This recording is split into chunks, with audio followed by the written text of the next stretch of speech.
I feel amazing, for lack of better terms. The oldest song on this project is from 2023. The most recent song is probably about a month and a half old.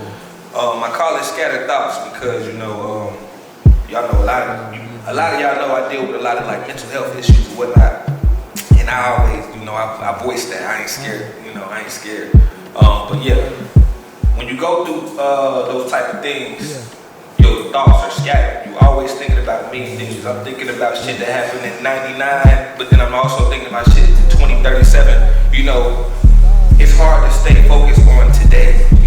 Sometimes. So this is kind of like think of like a blank canvas, right? Y'all ever like do a paint? You know what I'm saying? You ain't did a painting. They paint on the canvas, and it starts off blank. But sometimes like you would go to a sip and paint and tell you, okay, do this, do that. We're gonna start with the green, we're gonna start with the blue.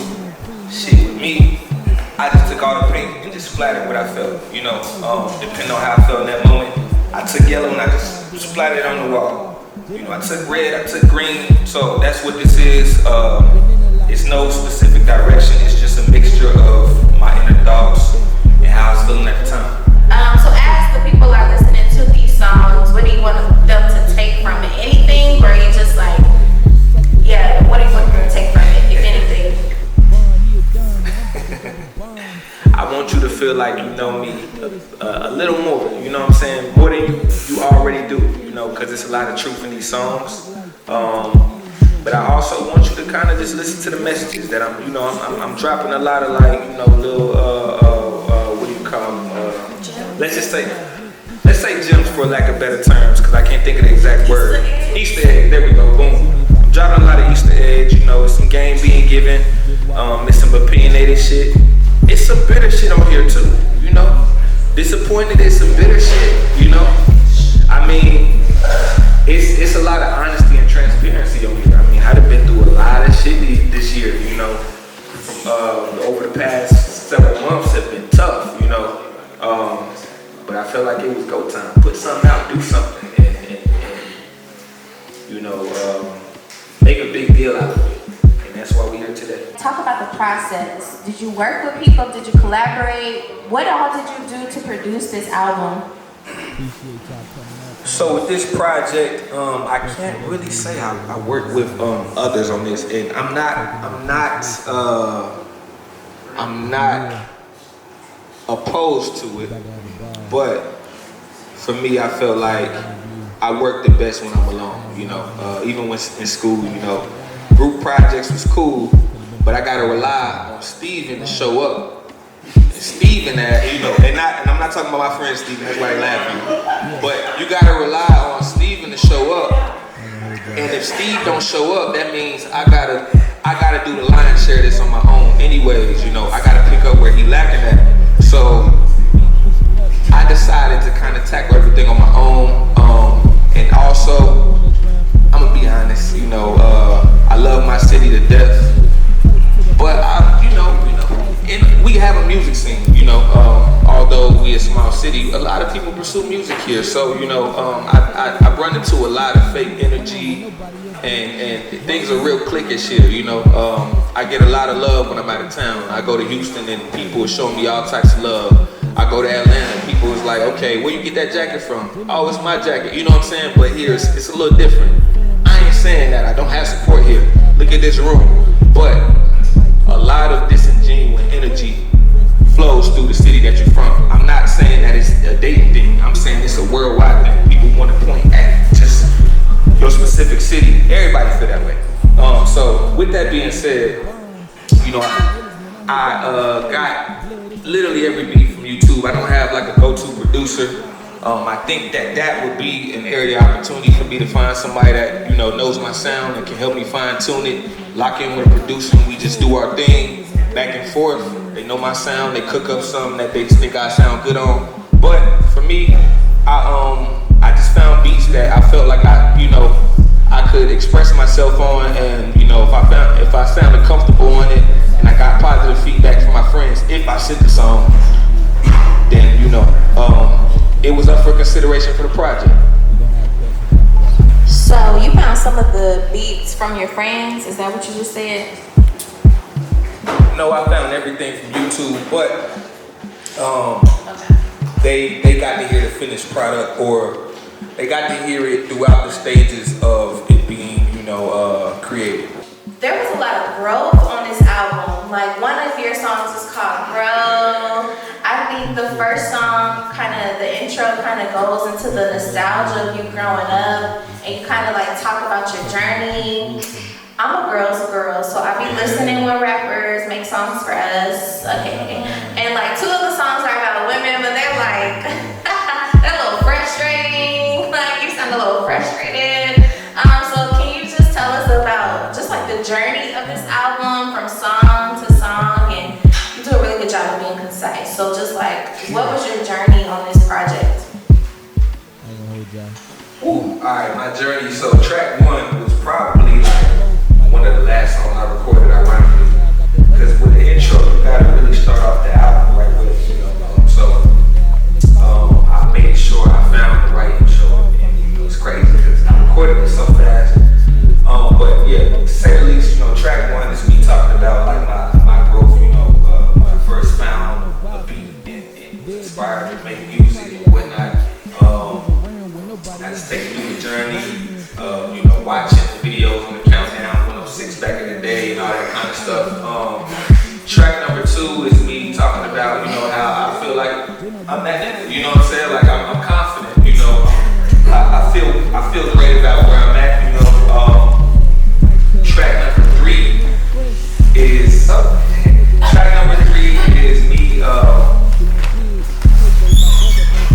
Track number 3 is me rapping about, so I love trap beats, what I'm saying? A lot of my favorite artists are, trap artists, and, I typically don't rap on trap drums because my sound is more soulful, my sound is more lyrical, but I heard this beat and I'm like, let me try it, and it felt good to me, it felt natural, so I went along with it.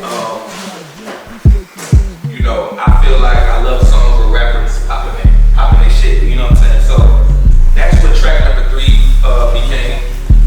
Track number 4, it's about my encounters with women, it's about my past encounters with women, and how they went not so great, how I feel like in certain situations I've been used, but not just me, but just situations I've witnessed and seen. Track number 5 is about growth, It's about how far I came in life, what I've experienced, what I've witnessed, I talk about catching the RTA, in the cold weather, negative degree weather, to now being able to, ain't nothing too extravagant, but now being able to go to Cooper's Talk, get rigatoni pasta. Start letting know a little something out there, So, track number 6 is about a girl whose initials, I'm gonna just call her T for short. It's literally all about her. No, you need to spell out her whole name, because my name starts with a T. Start with a T and end with an A. Let's just say it rhyme with Joanna. That's all I'm gonna say. But I ain't gonna say the name. The whole song. He didn't say the name. And it ain't no Joanna, so let's dead that, I have no problem with anyone that do their name, whatever. So after that track, we got Over. That's a lyrical song, for all my people like to break down lyrics, rap genius, and all that kind of stuff. I like that type of stuff, and then the track after that is about friendships that have ended, friendships inspire. Everything in life inspires. We inspire. So track number Never Lost Hope is about that. Then we have Scattered Thoughts, heavily influenced by the aggressive rappers. I'm a big fan of DMX, Meek Mill, Lil G Herbo, what I'm saying? So Scattered Thoughts is I don't let the beat ride. As soon as the song plays, I'm right into it. And the last track, No Promises, just me kind of just playing around, playing around, and I felt like it sounded worthy of being put out, so I added that bonus track. But off the top of the dome, I think that's every track. Samples on this you chose a lot of samples in your beat and production picking. What made you choose samples? Like, it does kind of feel like your style. Like, you need to be rapping over some Kanye produced shit. But like, what made you pick these type of beats rather than like your straight trap beats or your straight, you know, New York style beats or your straight, Dayton style beats? I think for me, you know, everybody in here should know by now, I love music. And like, I'm not the cliche, I love music. Like, I love music. Like, I literally read through the credits. When the album come out, I read through the credits. Depending on how the song sound, I can tell you who produced it before I even read the credits. Like, it's a deep love and affection for music, you know. I be doing it. They say, like, you really love something when you won't get paid for it. You know, you still do it, you won't get paid for it. This is something. I could scratch the lotto and be a fucking billionaire tomorrow. I'ma still create music because it's something I genuinely love to do. It's like hoopers, you know what I'm saying? We got some hoopers in the building. They still go hoop, you know what I'm saying? And it's funny because people always want to shit on folks because, oh, why you still in these leagues? Why you still rapping at this age? You ain't gonna get signed. That's fine that you feel that way, but it's like it typically comes from motherfuckers who ain't did shit, ain't got no dreams. You know what I'm saying? Like, step out of your comfort zone. I love that you're pursuing something, like that you're pursuing something that has a straight path. You know, you got a curriculum. I did school. I ain't listen to nobody else. College grad. Let's be straight. But I believe that you have to take risks in life to make it worth it. What I'm gonna do, like, I want a statue, you know, I wanna be great. I gotta take risks. I don't care how I look, I'm gonna be embarrassed. I don't know the tension. That's real. Okay, so y'all, when I heard that look, produced, mastered, distributed, like, did all the things by himself, I was like, that's a lot of work. Like, that is a lot of work, and I think you did a really good job. It sounds, it's quality. It's like, it's very high quality. It doesn't sound like it was mixed in anybody's basement. It sounds like it was mixed, and you did a really good job. The question that comes to mind for me is, so just to kind of give you guys a little background, Luck and I met maybe in like 2019 or 2021? 21-ish. 21. And I was interviewing him and a few other artists from the city just about their process, the way that record labels treat independent artists or artists so they become independent. And so I guess it's 5 years, wait, okay, y'all, I'm an English major. It's close to 5 years later.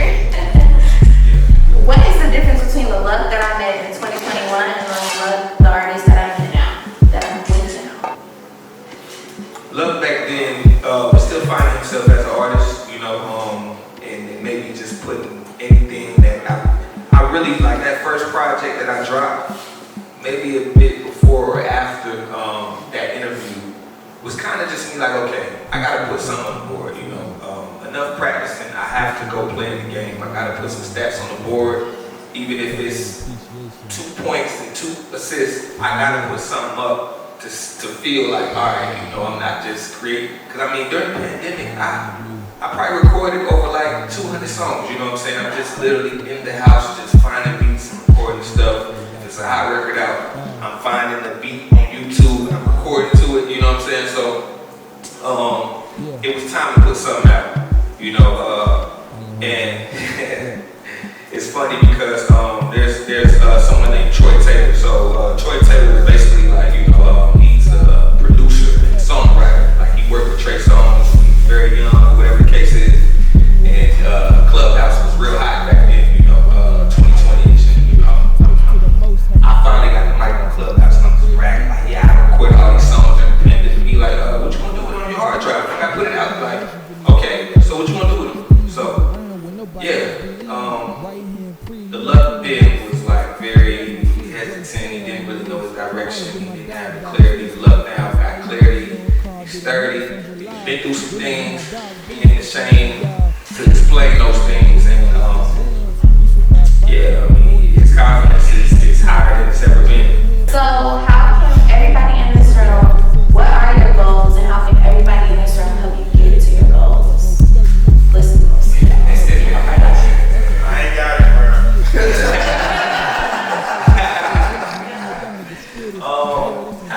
So my goal is to one day, let me be exact. I would love, my goal is to be an artist. Solely dependent on my artistry. Not solely, because I want to have several streams of income.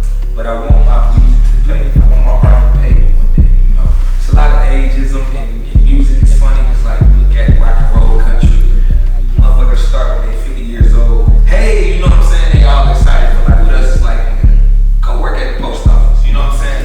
So my goal is still to be an artist, and I love the fact that a lot of our older artists is being celebrated right now. It gives me a lot of confidence, So my goal is to make income from my artistry and to one day create opportunities for others to make income off their artistry, because I believe it's very possible. You only need to have one hit. You can make 1,000 songs. All you need is that one, you know what I'm saying? And so, you can't quit. And it doesn't mean you don't have to do other things, you know what I'm saying? Like, I don't want motherfuckers to think I'm a star of an artist and ain't gonna eat, you know what I'm saying? I'm gonna eat, I'm gonna be successful if this shit work or it don't work. But, it's still the goal. How y'all can support me? Just show up like y'all did today, stream a nigga a couple times. I know you got your young boy and all that, you know what I'm saying? Just throw me in the shuffle a little bit, you know what I'm saying? Share my shit if I post it, share my shit if you listen to it. That's about it. I don't need no money, just a little bit of